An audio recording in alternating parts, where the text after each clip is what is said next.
الله أكبر الله أكبر الله أكبر لا إله إلا الله الله أكبر الله أكبر ولله الحمد.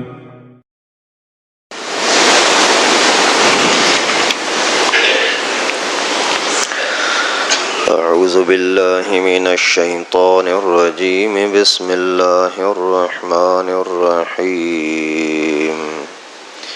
اقتربت الساعة وانشق القمر وإن يروا آية يعرضوا ويقولوا سحر مستمر وكذبوا واتبعوا أهواءهم وكل أمر مستقر وَلَقَدْ جَاءَهُم مِّنَ الْأَنبَاءِ مَا فِيهِ مُزْدَجَرٌ حِكْمَةٌ بَالِغَةٌ فَمَا تُغْنِ النُّذُرُ فَتَوَلَّ عَنْهُمْ يَوْمَ يَدْعُ الدَّاعِ إِلَى شَيْءٍ نُّكُرٍ خُشَّ عَنْ أَبْصَارُهُمْ يَخْرُجُونَ مِنَ الْأَجْدَاثِ كَأَنَّهُمْ جَرَادٌ منتشر. صدق اللہ العلی العظیم. 27واں پارہ ہے سورہ القمر، یہاں سے شروع ہو رہی ہے. یہ سورت بھی مکی ہے، یعنی زیادہ تر اس کے اندر عقائد کا، قیامت کا، رسول اللہ صلی اللہ علیہ وسلم کی حقانیت کا تذکرہ ہے. اور اس سورت کے اندر 3 رکوع ہیں، 55 آیتیں ہیں اور 1403 حرف ہیں. اس سورت کا نام ہے سورۃ القمر، یعنی قمر کی معنی ہوتی ہے چاند. تو اس سورت میں ایک چاند کا عجیب قصہ، عجیب واقعہ بیان ہوا ہے، اس لیے سورت کا نام ہی سورۃ القمر رکھا گیا. اس سورت کا تھوڑا سا پس منظر پہلی آیتوں کا یہ ہے کہ اللہ تبارک و تعالی نے قیامت کو بیان کرنے کے لیے، قیامت کے یقینی ہونے کے لیے چاند کو 2 ٹکڑے کر کے دکھایا، جس سے پتہ لگے کہ یہ چاند جو ہزاروں لاکھوں سالوں سے چل رہا ہے، یہ بھی جب اللہ تعالیٰ کے حکم سے ٹکڑے ہو سکتا ہے تو یہ دنیا بھی نظام درہم برہم ہو سکتا ہے. اور اسی کے اندر چاند کے ٹوٹنے کے اندر، 2 ٹکڑے ہونے کے اندر ایک واقعہ یہ ہوا تھا کہ رسول اللہ صلی اللہ علیہ وسلم ایک مرتبہ منا کے میدان میں ہجرت سے پہلے جو لوگوں کا اکٹھے ہونے کا وقت ہوتا تھا، سارے لوگ، مکے کے لوگ بھی، باہر کے لوگ بھی سارے اکٹھے ہوئے. تو پیغمبر کریم صلی اللہ علیہ وسلم کے خلاف وہ ہر وقت نفرتیں پھیلاتے رہتے تھے کہ یہ بندہ صحیح نہیں ہے، اس سے دور بھاگو، اور یہ اچھا نہیں ہے، نعوذ باللہ. تو ایک موقع پر مجمع کے سامنے جیسے رسول اللہ صلی اللہ علیہ وسلم آئے تو انہوں نے پیغمبر کریم کو بلایا. آپ جو کہتے ہو کہ آپ اللہ کے نبی ہو، اللہ کے رسول ہو اور اللہ تعالیٰ کے پیارے ہو، تو پھر آج ایک کام کرو، اگر وہ آپ نے کر دیا تو پھر ہم مان لیں گے کہ آپ واقعی اللہ کے نبی ہیں. کیا بولو؟ بولا کہ یہ چاند کو 2 ٹکڑے کر کے دکھا. 14ویں کا چاند تھا، چاند چمک رہا تھا، سب کے آنکھوں سے دیکھ رہے تھے. تو اللہ کے نبی صلی اللہ علیہ وسلم نے دل ہی دل میں خیال کیا کہ ابھی اللہ رب العالمین سے یہ دعا کروں یا چھوڑ دوں، کیا کروں؟ خیر اللہ تعالیٰ نے دل میں ڈالا، دعا کی، اور پھر پیغمبر کریم صلی اللہ علیہ وسلم نے ان سے یقین لیا کہ اگر میں واقعی ایسا کر دوں اور میرے کہنے پر اللہ رب العالمین اس کو 2 ٹکڑے کر دے تو پھر مانو گے؟ پھر بولا یقیناً مانیں گے، پھر کیسے نہیں مانیں گے؟ تو اللہ کے نبی صلی اللہ علیہ وسلم نے ایسے اشد انگلی کے ساتھ یوں چاند کو یوں 2 اشارہ کیا اور باقاعدہ 2 ٹکڑے ہو گیا. اور یہ بھی نہیں کہ صرف وہیں ایک باقاعدہ ایک ٹکڑا اتر کر کے ان کے قریب ایک طرف پہاڑ کے پاس آ گیا دوسرا ٹکڑا اتر کر کے دوسرے پہاڑ کے پاس آ گیا، اپنی آنکھوں سے دیکھا اور باقاعدہ دیکھا، پھر ایک دوسرے کو بول رہے ہیں کہ واقعی 2 ٹکڑے ہو گیا ہے، واقعی یہ چاند دیکھو چلتے چلتے یہاں آ گیا ہے، ارے یہ ایسا دیکھو یہاں آ گیا ہے۔ پورا دیکھنے کے باوجود، ایک دوسرے کو بتلانے کے باوجود، بار بار دیکھنے کے باوجود، پھر جب وہ واپس چلا گیا ایک جگہ پر جڑ گیا تو پھر کہنے لگے کہ محمد تیرا جادو تو بڑا تیز ہے، نعوذ باللہ۔ خود ابو جہل ظالم نے بھی یہی بولا کہ تیرا جادو ہے، اور ہم نے آج تک دیکھا ہے کہ لوگوں کا جادو زمین پر چلتا ہے، لیکن تیرا اتنا جادو تیز ہے کہ آسمان پر بھی چل رہا ہے۔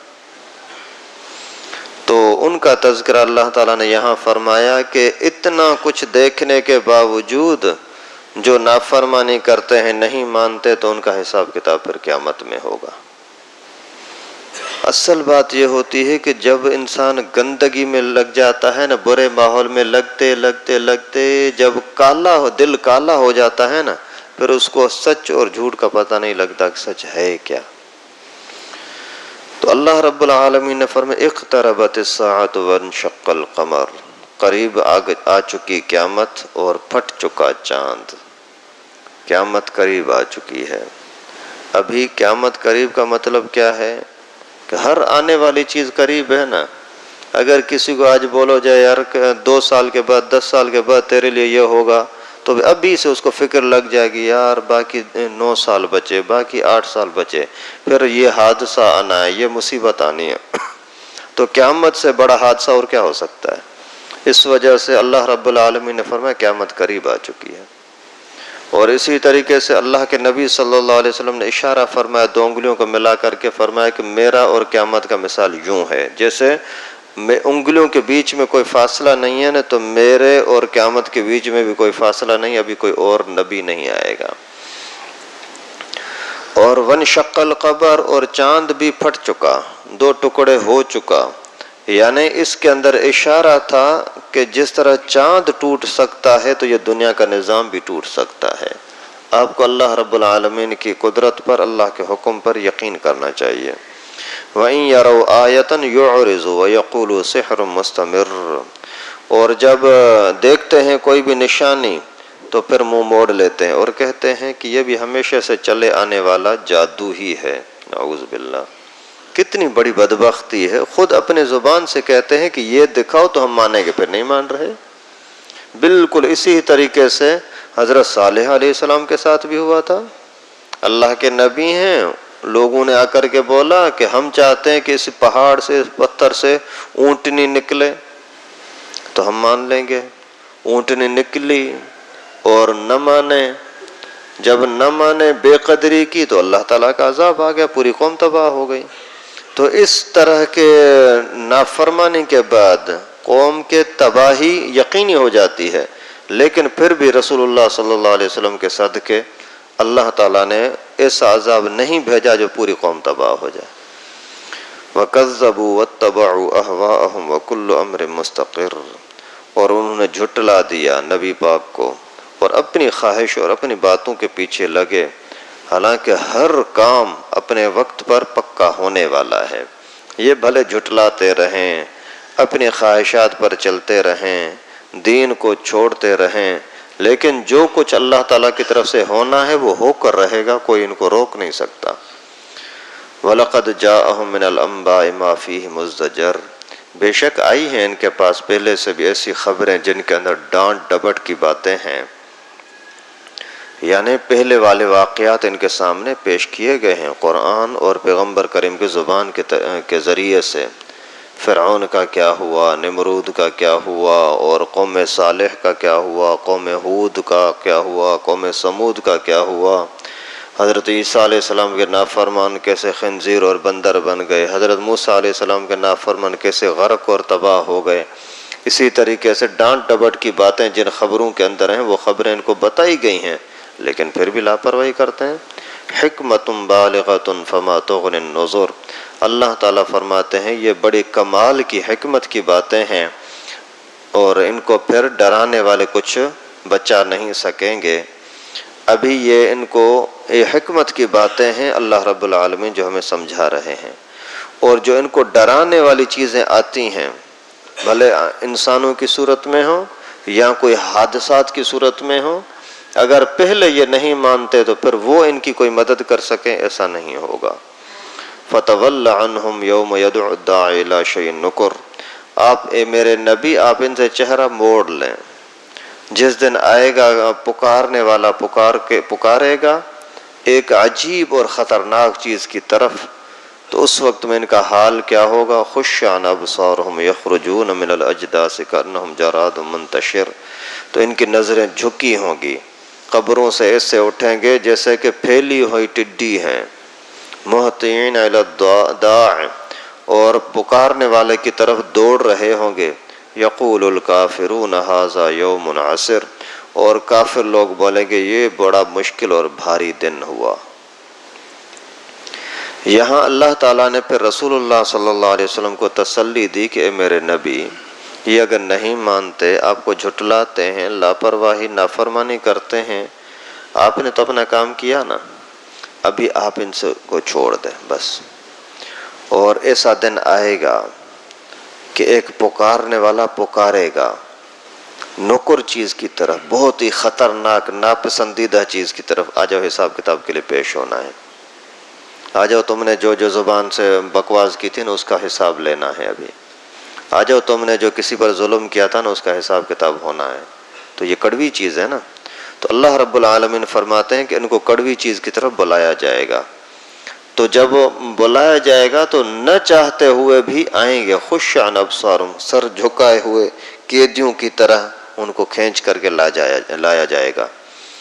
وَهُمْ يَخْرُجُونَ مِنَ الْأَجْدَاثِ، اگر قبر کے اندر ہوں گے، مٹی کے ساتھ مل چکے ہوں گے، پھر بھی وہاں سے نکلیں گے، قبروں سے ایسے نکلیں گے كَأَنَّهُمْ جَرَادٌ مُنتَشِرٌ، جیسا کہ ٹڈی ہوتی ہے پھیلی ہوئی، جیسے ابھی کچھ دن پہلے حدیث مبارکہ میں بھی آیا تھا، ٹڈی، مکڑ، جراد، یہ جب آتی ہے تو لاکھوں کی تعداد میں، تو یہ بھی لوگ قبروں سے ایسے لاکھوں کروڑوں کی تعداد میں جتنے ہوں گے سارے نکلیں گے، حیران ہوں گے کہاں جانا ہے، پھر ان کو پکارا جائے گا ادھر آ جاؤ، ابھی نہ چاہتے ہوئے بھی وہاں جانا پڑے گا، سر جھکا ہوا، شرمندگی کے ساتھ، اور بھوکے پیاسے تڑپتے ہوئے، پسینوں میں ڈوبے ہوئے، سورج کی تپش بہت سخت لگ رہی ہوگی، ایسے عالم کے اندر ان کو پکارا جائے گا۔ اور اس وقت میں یقول الکافرون ھذا یوم عسر، کافر لوگ بولیں گے یہ بڑا مشکل دن ہے، اور واقعی مشکل ہوگا۔ یہ اللہ رب العالمین کا کتنا بڑا احسان ہے کہ قیامت کا منظر ابھی سے ہمیں دکھا رہے ہیں، یہ اللہ کا بہت بڑا احسان ہے، تاکہ جس کو تھوڑی بہت بھی سمجھ ہے تو ابھی تھوڑا خیال کر کے اس مشکلات سے بچنے کی کوشش کرے۔ ایک ہوتا اچانک مشکل آ جائے، وہ تو انسان کچھ کر نہیں سکتا، پہلے سے پتا ہو کہ آگے یہ مشکل ہے تو انتظام کرنا چاہیے نا، تو انتظام کرنے کا یہ دنیا کا ٹائم ہے، دنیا کی زندگی میں جو کچھ انتظام کرنا ہے کر لے۔ اللہ رب العالمین سے دعا ہے کہ اللہ پاک ہم سب کو ہر طرح کی لاپرواہی سے، نافرمانی سے بچنے کی توفیق نصیب فرمائے۔ وآخر دعوانا